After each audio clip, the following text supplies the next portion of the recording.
Hello, everyone, and welcome to Christy Wuchuku's Brilliance TV show. This is the show that we do every Monday at 6 p.m. Pacific Standard Time. My name is Christy Iwuchuku, and I help you embrace who you are so that you can emerge with confidence. It's really about speak up and speak out, being able to express yourself so that you can emerge with confidence. I am super excited for today's show. But before I get to that, I want to get some announcement out of the way. On the 20th of October, I have Empowerment and Business Conference here in Sacramento. That will be on October 20th from 9:30 a.m. to 3 p.m. And so if you want to join us, and I hope you join us for that conference, go on over to womenscoachingassociation.com/conference. Again, it's womenscoachingassociation.com/conference. And I am the CEO and founder of Women's Coaching Association, helping women connect, collaborate, and partner with each other. So for you to become a member, please go on over to womenscoachingassociation.com. Again, womenscoachingassociation.com, and click on membership info, and you will find all the good stuff and benefits to become a member today. So on to today's topic and today's guest. Our guest today is Frances Pitt, and we're going to be talking about the greatness you are seeking is also seeking you. Did you hear what I said? The greatness that you are seeking is also seeking you. Have you ever been wanting to perhaps buy a car, that red car you're wanting to buy, and all of a sudden, once you have made up your mind that you're going to buy that car, everywhere you go, you begin to see the red car? Well, there's a reason for it, and she's going to tell us all about that. So who's Frances?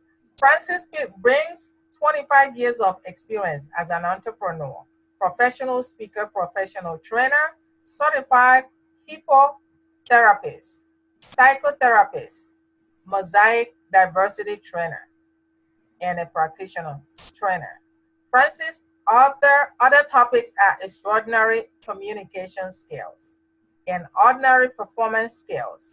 Frances is a high energy speaker. She connects quickly with her audience.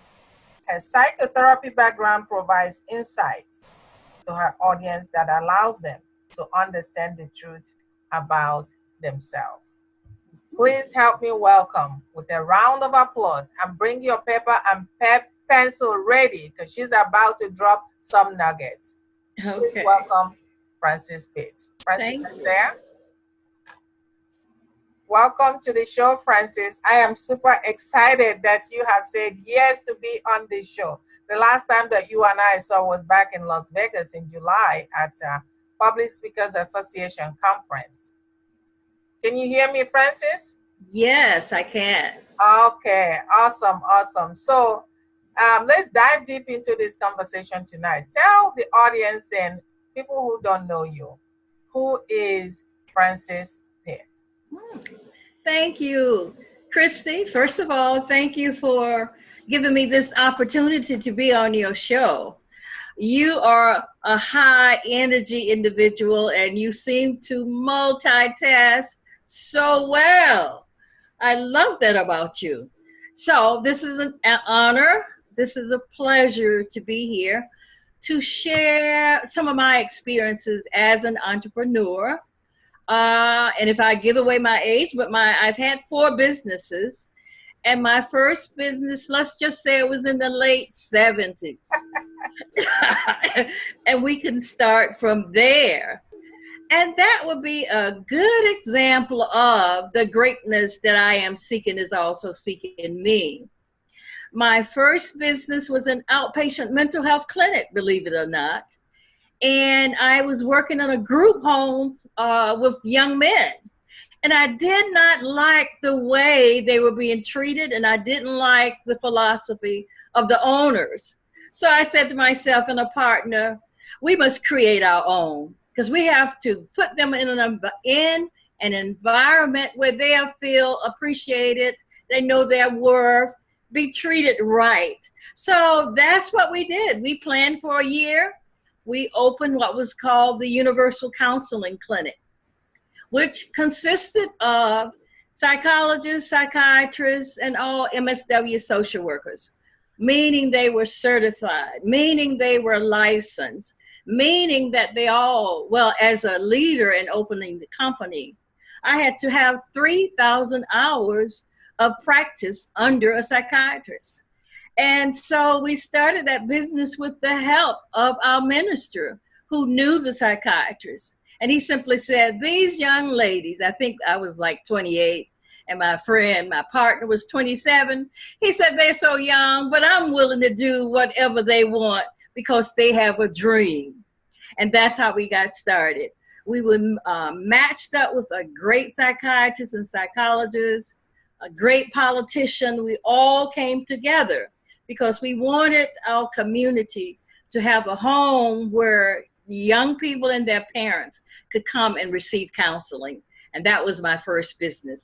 And on that note, I want to explain to our audience, what do I mean when I say the greatness you are seeking is also seeking you? To me, that is a belief system. To me, that is an awareness of a higher power, or something that will come to help you to reach your goal. There are many names for your assistance, but the greatness I'm seeking, somewhere is out there also trying to get to me. Whatever your goals are, Christy, somebody's out there working to help you meet that goal. And when they come together and you have that aha moment, you know that all the time that you've been out there networking, all the meetings that you've attended, all the people you've met have all added up to give you exactly what you were looking for and more. It's not a coincidence. That's your action plus the universe coming together to say, here it is. You earned it. You did the work to make it show up visibly in your life. So that's what I mean when I say the greatness you are seeking is also seeking you. Now, this principle, it works in your career the same way.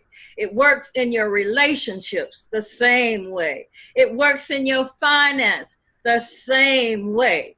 So everything that you are putting out in the universe, your thoughts, your words, your action, and I want to go into detail with that, they're all bringing the goals and desires of your heart into manifestation.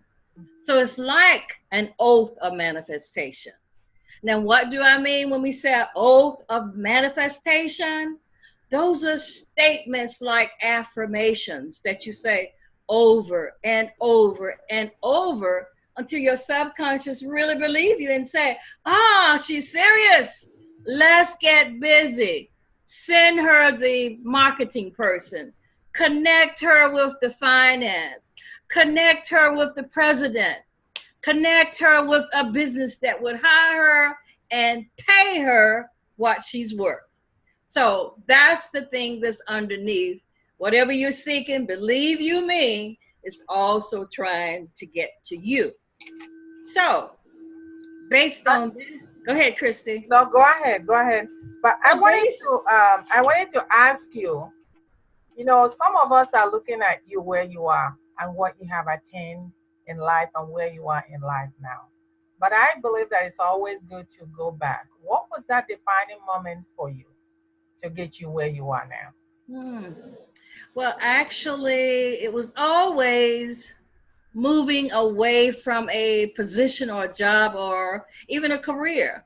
If I was not happy there or my energy was not at the level I know it should be, to me, that was an inward signal saying it's time to move.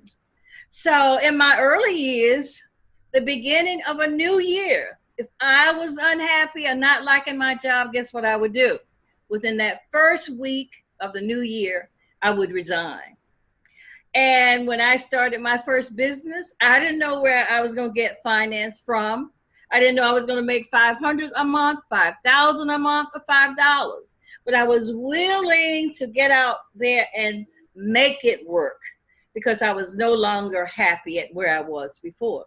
So the critical moment is making a decision to go into the unknown and create what you think you can create. And normally it's much, much more than you could have imagined.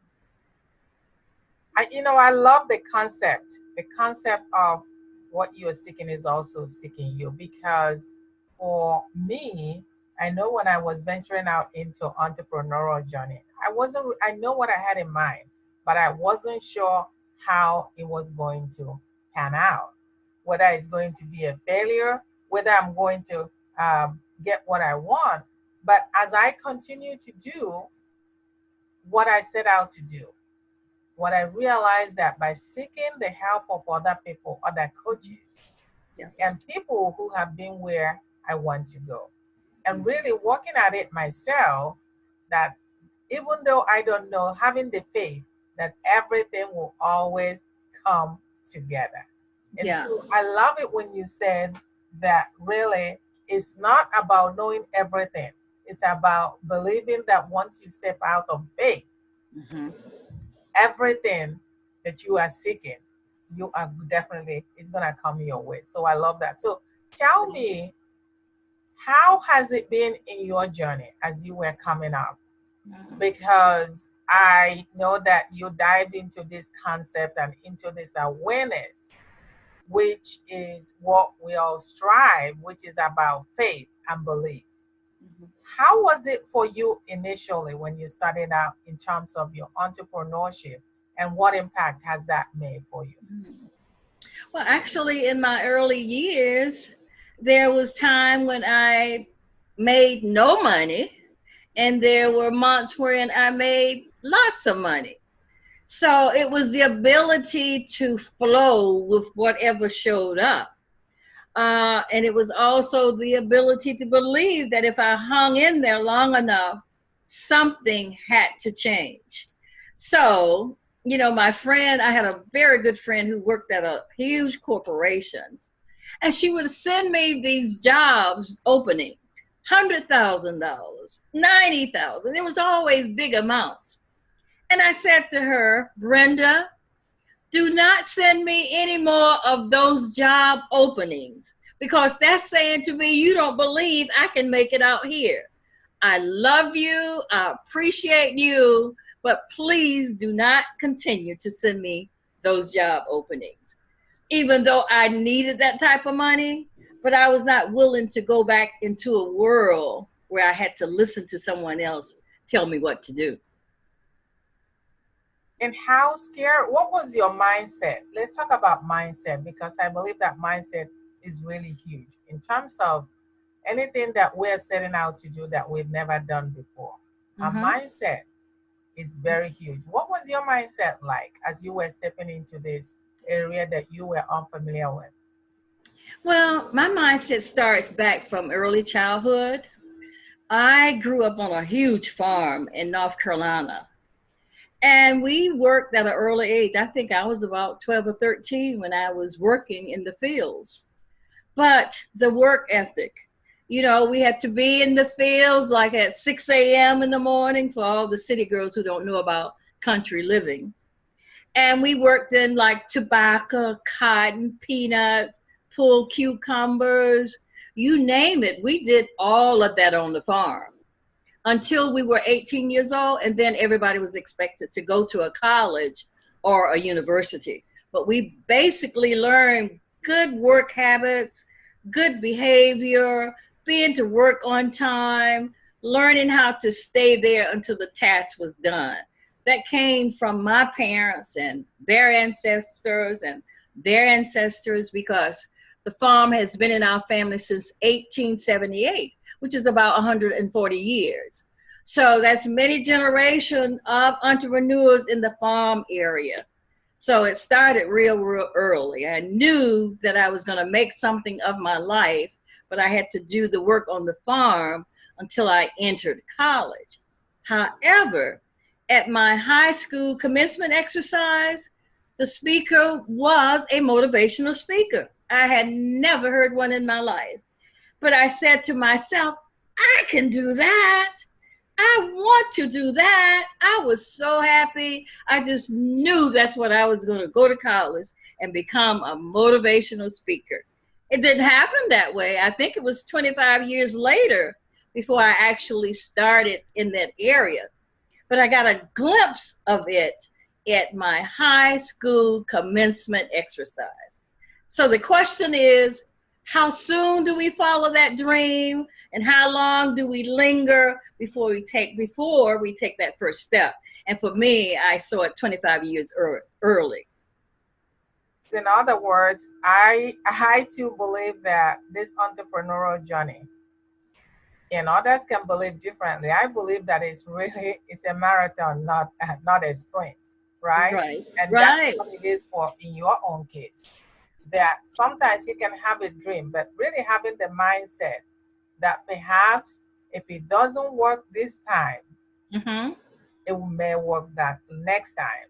As Yes. long as you continue to do the things that you need to do to work it Right. out, to make sure that it works out.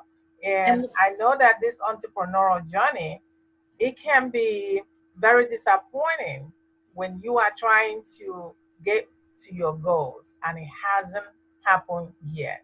And it And doesn't what come most easy. people fall short is to stop completely. Mm-hmm. To stop completely. So, what can you tell us in your journey of life, that really has helped you to really not quit, but began? And I know you talked about your being working in the farm early on, and that helped prepare you.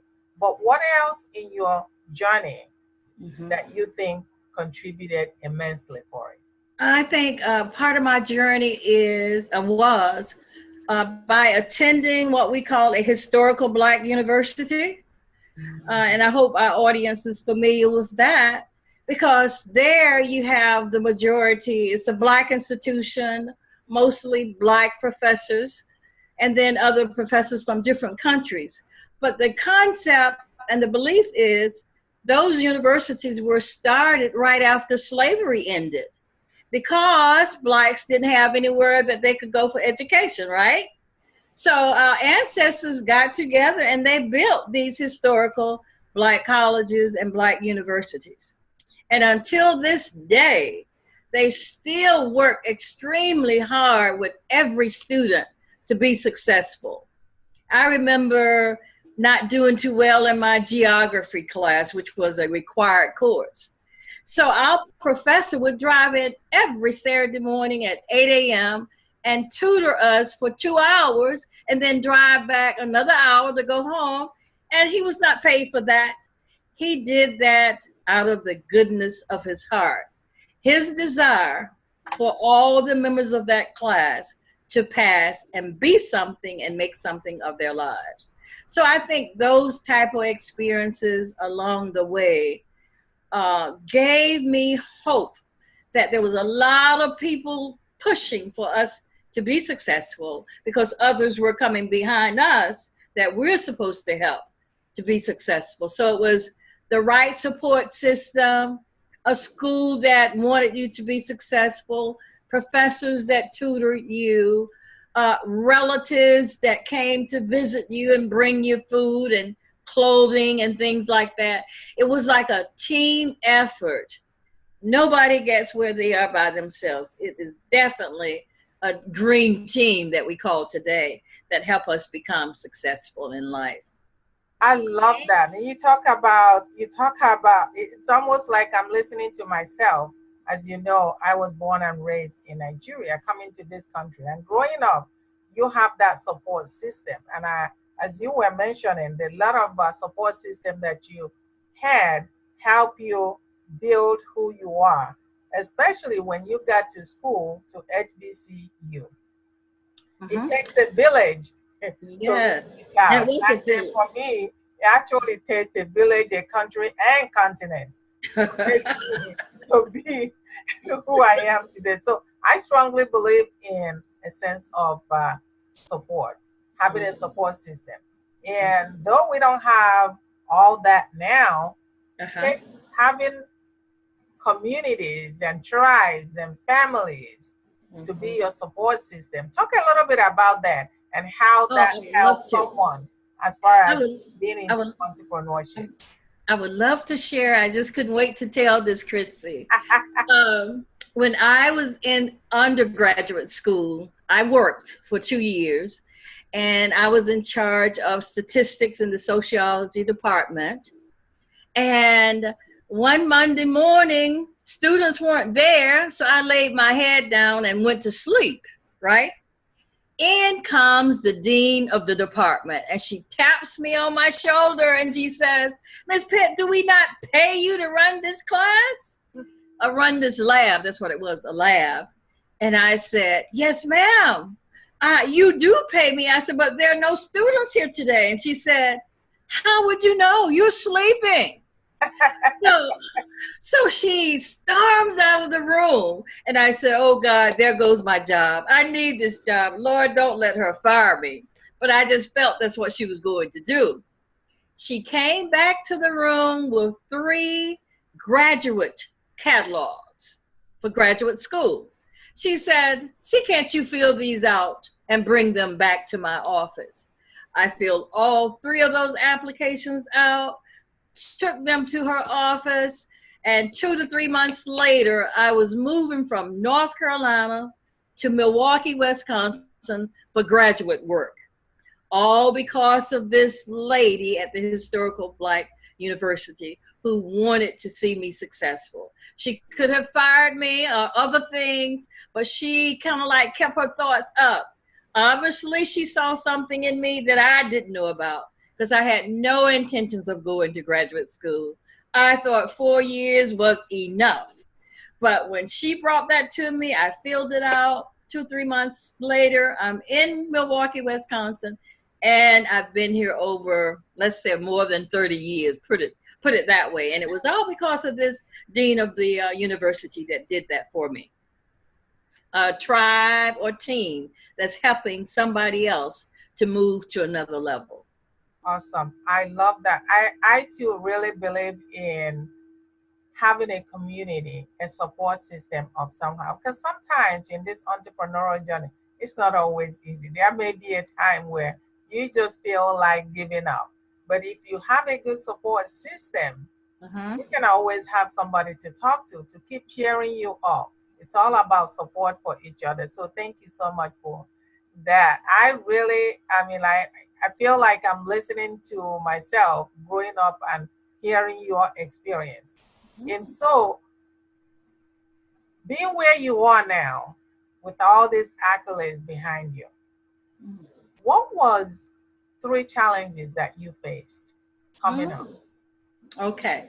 I can tell you one that could have been a major one, but in life it's all how you look at it, right? I Yes. could have taken it and I could have said, why me? Why me? But I've never been a person, as the famous Les Brown always say, why not you?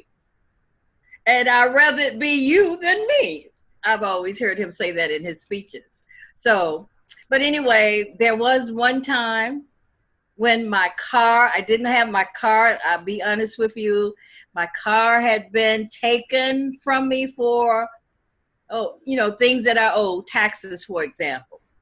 So it was a week of training in another city, which is Madison, Wisconsin, about an hour and a half from Milwaukee. And I said, what am I going to do? No car. I have to be in another city. And I said to myself, I have to make this work. But during that process, I created a seminar called The 7 Strategies for Personal and Professional Development. And that is the seminar that I did for 3 or 4 days in Madison, Wisconsin. And that became a seminar where I earned my most money from. So I was at a point where it seemed like I was on the down and out, but out of that came one of my great, great seminars called 7 Strategies for Personal and Professional Development. So there's two sides to every story. I was able to catch a bus to Madison, Wisconsin, get a cab from the bus station, get to where I was supposed to be by 7 o'clock, and did the presentation at 8. If you're determined, you'll find a way to make it work. That's all I can say. Absolutely. Jim Rohn said, if you really want something, you'll find a way. If you don't, you'll find an excuse. Absolutely. Absolutely. Yeah. Mm-hmm. So, as I'm listening to you, I can't help not asking you this. Where do you still see yourself? And I know you and I talk quite a bit, but where are you going from here? That's a good question, because I've worked on that all this summer and worked on it sometime last summer as well. As you may do, I am a professor, but what I see myself really, really doing is traveling the world, speaking and training and enjoying myself, but above all, being paid what I feel I'm worth. I have always said that I worked for some large corporations and they paid me great money from 8:30 to 3:30. Excellent sums. I'm thinking, why not have that 3 days of the week or 4 days of the week? Create that type of client list or clientele, corporations that can pay me what I'm worth. That's where I see myself. And just Sunday in my church, we were told that as you see yourself becoming what you want to become, you have to feel like you're already there. Dress like you're already there. Attitude of success that's already there. Feelings is what brings it into manifestation. So that goes to my next point. 4 or 5 pointers that we must do to move to that next level. Number 1, right thoughts. As we have the right thoughts about what's possible, thoughts of who you connect with, thoughts who you believe can assist you along the way, the mentors that you would like to have in your life. You have to have those thoughts. And then the thought's going to bring in number 2, right words. What are the words that we use in our conversations? Are they uplifting? Are they praising? Are they declaring and affirming what you want? Like the oath of manifestation says, I see myself receiving unexpected money, unexpected generosity, unexpected love, unexpected connection, unexpected friendships, and on and on. You got to see yourself in your meditation, in your prayer work, all that coming, and you have to feel like it already is. And the greatness that I'm seeking is also seeking me means it already is, but we have to do the things to get there and manifest that dream and make it a reality. So those were 2 pointers. Number 3 is right action. What are your actions day by day, week by week, or moment by moment? Right actions. Are your actions leading you toward what you say you want with your lips? Are your actions actually doing the things that get you there? Or are you just sitting there wishing? So you got to be in actions. Number 4, right reactions. How do you react when things don't go your way? I mean, how long are you going to say, poor me, why me? Well, my mentor always says, give yourself 1 minute, and I can't say the word on screen tonight. Give yourself I think we get it. Give yourself 1 minute. I'll say complain, but the other word, you know what it starts with. So, right reactions. When things come at you unexpectedly, your reaction is, I can handle this. I can move through it because I must get to on the other side of the mountain. on the other side of the hill, on the other side of the experience, because there lies the answer on the other side. And number 5 is right feelings. Always feel good. Always pump yourself up to be what you say you want to be. Always radiate love. Always give love. Always be friendly.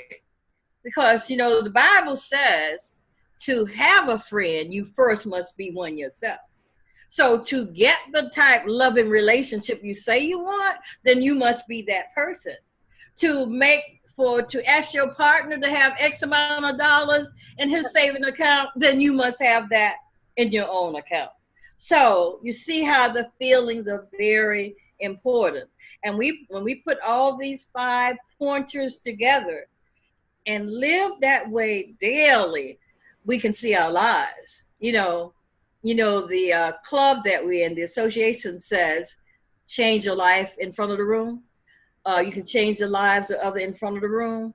But the truth of the matter is, change your thoughts, change your world.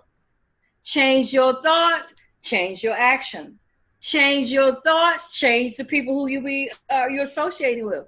Change your thoughts, you're attracting new people, because your mind is like a magnet and you're pulling to you your thoughts all the time, whether we're conscious of it or unconscious about that. So those 5 pointers, I want all the people who's listening to actually practice those, not for 30 days, but for 60 days, and see what change can come into our lives. So, Francis, can you please, I'm not going to let you go away with this. I mean, this is so good. Could you please repeat those 5 pointers again? Okay. First one is right words. Well, let's go from the top. Right thoughts, because you have to think right. There's a certain mindset of thoughts. Thoughts produce things. Thoughts become things. And thoughts are things. So we think it into existence, right? The chair we're sitting in was invisible at one point, but it became a visible chair. Thought first, then it manifests. So right thoughts, right words, right actions, right reactions, and right feelings are those 5 actions that we can take. Awesome. I love those. Thank you for those invaluable information. So as we are coming to the close, I know that you have something to share with our audience that they can partake in. So can you go ahead and tell our audience what you have for them and how they can contact you if anyone would love to? And I hope that they do contact you for some support. Thank you. Your contact information. Okay.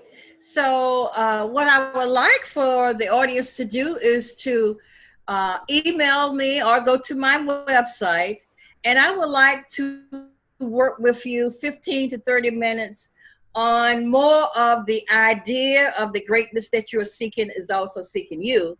And I would like for them, when we do talk, share an experience, and I want to walk them through how it actually become a reality, how it actually become an aha moment in their lives. So they can call, and I'm willing to do a 30 minutes discussion on the phone or on chat or wherever, on the Facebook or LinkedIn, however they want to contact me.